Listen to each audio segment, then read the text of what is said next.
कुछ कहानियां हमें उन कहानियों से कई गुना ज्यादा आकर्षित करने की शक्ति रखती हैं जो अनसुलझी रह जाती हैं। कोट, पहेलियां और रहस्यमयी सार्वजनिक कलाकृतियां हमें अपनी साजिश से चिढ़ाती हैं। उनका संदेश कोडित क्यों है? वे कौन से महान रहस्य छिपा सकते हैं? हमारे सबसे सम्मानित इतिहासकारों, सबसे चतुर क्रिप्टोग्राफरों और सबसे दृढ़ निश्चयी खजाने के शिकारियों के प्रयासों के बावजूद इतिहास ऐसी पहेलियों से भरा पड़ा है जो आज भी हमें उलझन में डालती हैं। दा विंची कोड और फिल्म नेशनल ट्रेजर जैसी काल्पनिक कहानियां इन वास्तविक जीवन की पहेलियों से कुछ भी मेल नहीं खाती।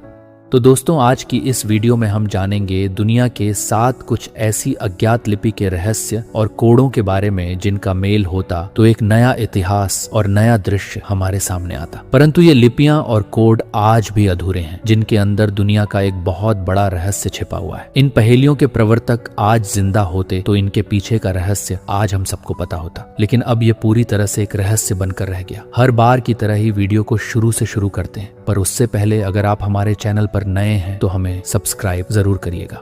नंबर 1, वॉयनिच पांडुलिपि एक अज्ञात भाषा में लिखी गई सचित्र पांडुलिपि है और माना जाता है कि इसे 15वीं या 16वीं शताब्दी में बनाया गया था।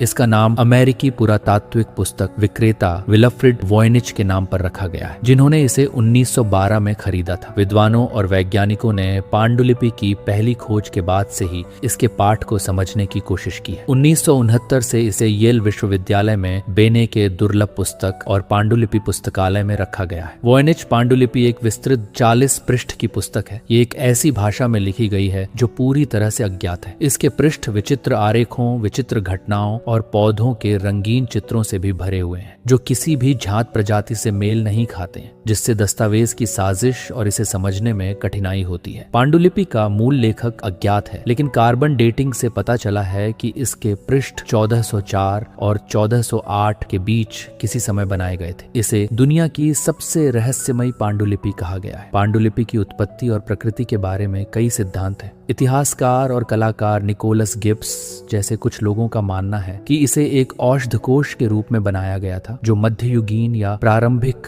आधुनिक चिकित्सा के विषयों को संबोधित करता था। टाइम्स लिटरेरी सप्लीमेंट के लिए एक निबंध में गिब्स लिखते हैं कि यह मध्ययुगीन काल के मानक ग्रंथों से उठाए गए चुनिंदा उपचारों की एक संदर्भ पुस्तक है। समाज में अधिक संपन्न महिलाओं के स्वास्थ्य और कल्याण के लिए एक निर्देश पुस्तिका है, जो संभवतः एक व्यक्ति के लिए तैयार की गई थी। जड़ी बूटियों और पौधों की कई तस्वीरें संकेत देती हैं कि यह किसी कीमियागर के लिए किसी तरह की पाठ्य पुस्तक रही होगी। तथ्य यह है कि कई आरेख खगोलीय मूल के प्रतीत होते हैं। साथ ही अज्ञात जैविक रेखाचित्रों के कारण कुछ काल्पनिक सिद्धांतकारों ने यह भी सुझाव दिया है कि पुस्तक का मूल एलियन हो सकता है। एक बात पर अधिकांश सिद्धांतकार सहमत हैं कि यह पुस्तक किसी धोखाधड़ी से संबंधित नहीं है, क्योंकि इसे बनाने में बहुत अधिक समय, धन और विवरण की आवश्यकता पड़ी होगी। नंबर 2, क्रिप्टोस। क्रिप्टोस एक रहस्यमय एनक्रिप्टेड मूर्ति है जिसे कलाकार जिम सैनबोर्न ने डिजाइन किया है, और यह वर्जीनिया के लैंगली में CIA के मुख्यालय के ठीक बाहर स्थित है। ये इतनी रहस्यमयी है कि CIA भी इसके कोड को पूरी तरह से नहीं तोड़ पाई है। इस मूर्ति में 4 शिलालेख हैं, जिनमें से 3 टूट चुके हैं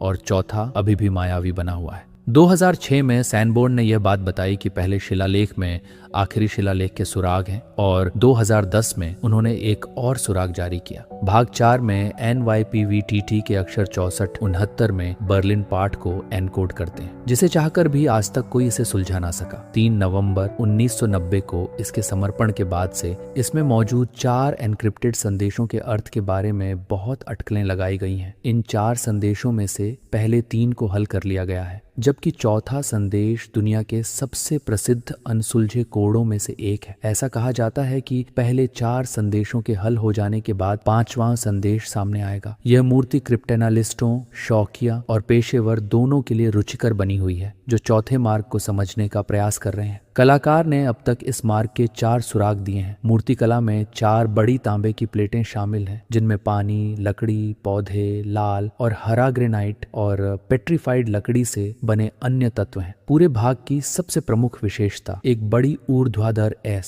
आकार की तांबे की स्क्रीन है, जो एक स्क्रॉल या कंप्यूटर प्रिंटर से निकलने वाले कागज के टुकड़े जैसी दिखती है, जिसका आधा हिस्सा एनक्रिप्टेड टेक्स्ट से बना है, जो कि एजेंसी के कैफेटेरिया के बाहर न्यू हेडक्वार्टर बिल्डिंग के आंगन के उत्तर पश्चिमी कोने में स्थित है। सभी अक्षर लैटिन वर्णमाला के 26 अक्षरों के भीतर प्रश्न चिन्हों के साथ पाए जाते हैं और तांबे की प्लेटों से काटे गए हैं। मुख्य मूर्तिकला में 4 अलग अलग रहस्यमय संदेश हैं, जिनमें से 3 को समझ लिया गया है। सिफर की बढ़ती जटिलता के लिए मोर्स कोड का उद्देश्य ऐसा है जैसे कि यह एक जीवाश्म है। नंबर 3, फिस्टोस डिस्क या फिस्टोस डिस्क ग्रीस के क्रेते द्वीप से पकी हुई मिट्टी की एक डिस्क है, जो संभवतः मध्य या देर से मिनोअन कांस्य युग की है, जिस पर एक अज्ञात लिपि और भाषा में एक पाठ अंकित है। इसका उद्देश्य और इसके निर्माण का मूल स्थान विवादित है। यह अब हेराक्लियन के पुरातत्व संग्रहालय में प्रदर्शित है। नाम को कभी कभी फेस्टोस या फेस्टोस लिखा जाता है। इस लेख में फिस्टोस डिस्क यूनिकोड वर्ण है। उचित रेंडरिंग समर्थन के बिना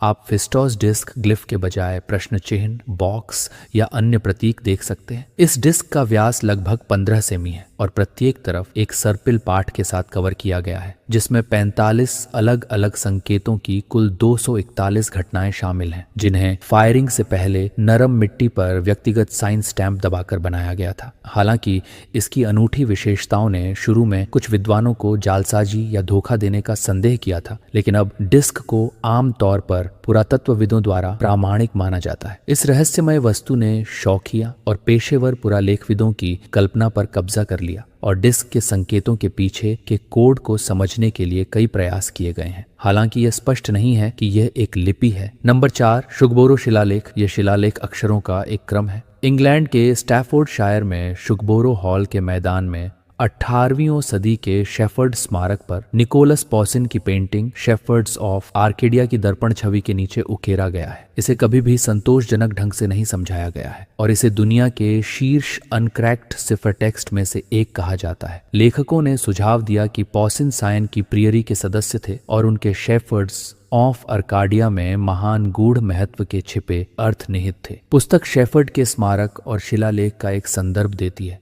लेकिन कोई समाधान नहीं देती है। नंबर 5, तमाम शूद केस, जिसे सोमरटन मैन के रहस्य के रूप में भी जाना जाता है, एक अज्ञात व्यक्ति का अनसुलझा मामला है जो 1 दिसंबर 1948 को सुबह 6:30 पर दक्षिण ऑस्ट्रेलिया के एडिलेड के दक्षिण में ग्लेनेल के सोमरटन समुद्र तट पर मृत पाया गया था। इसका नाम फारसी वाक्यांश तमाम शुद्ध के नाम पर रखा गया है, जिसका अर्थ है समाप्त या खत्म हो गया। ये वाक्यांश कागज के एक टुकड़े पर छपा था, जो महीनों बाद उस व्यक्ति की पतलून की जेब में मिला था। कई शुरुआती रिपोर्टों में तमाम को तमन के रूप में गलत तरीके से लिखा गया था और यह त्रुटि हुई।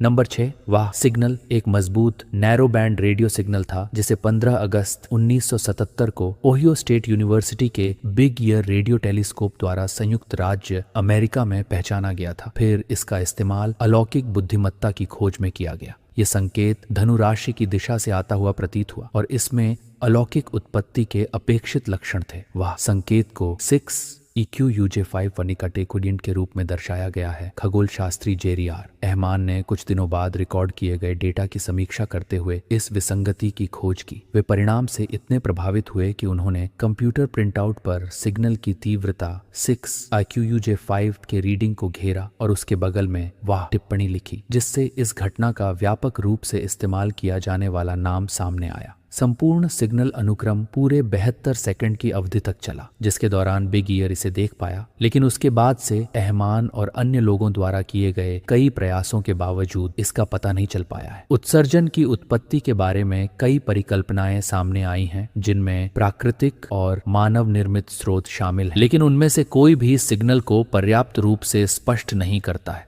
नंबर 7, राशिचक्र वह तारा मंडलों का चक्र है जो क्रांतिवृत्त में आते हैं, यानी उस मार्ग पर आते हैं जो सूरज एक साल में खगोलीय गोले में लेता है। ज्योतिषी में इस मार्ग को 12 बराबर के हिस्सों में बांट दिया जाता है, जिन्हें राशियां कहा जाता है। हर राशि का नाम उस तारा मंडल पर डाला जाता है जिसमें सूरज उस माह में रोज दोपहर के 12 बजे मौजूद होता है। हर वर्ष में सूरज इन 12 राशियों का दौरा पूरा करके फिर शुरू से आरंभ करता है। राशियां और राशि चक्र के उन 12 बराबर भागों को कहा जाता है जिन पर ज्योतिषी आधारित है। हर राशि सूरज के क्रांति वृत्त पर आने वाले एक तारा मंडल से संबंध रखती है और उन दोनों का एक ही नाम होता है, जैसे कि मिथुन राशि और मिथुन तारा मंडल। ये 12 राशियां हैं। ज्योतिष शास्त्र में राशि चक्र का चिन्ह राशि चक्र के 12 विशिष्ट नक्षत्रों में से एक को संदर्भित करता है जिससे सूर्य गुजरता है। किसी व्यक्ति की राशि का विशेष चिन्ह वह होता है जिसमें जन्म के समय सूर्य था। ज्योतिष शास्त्र में यह मान्यता है कि राशि चक्र के चिन्ह का उपयोग करके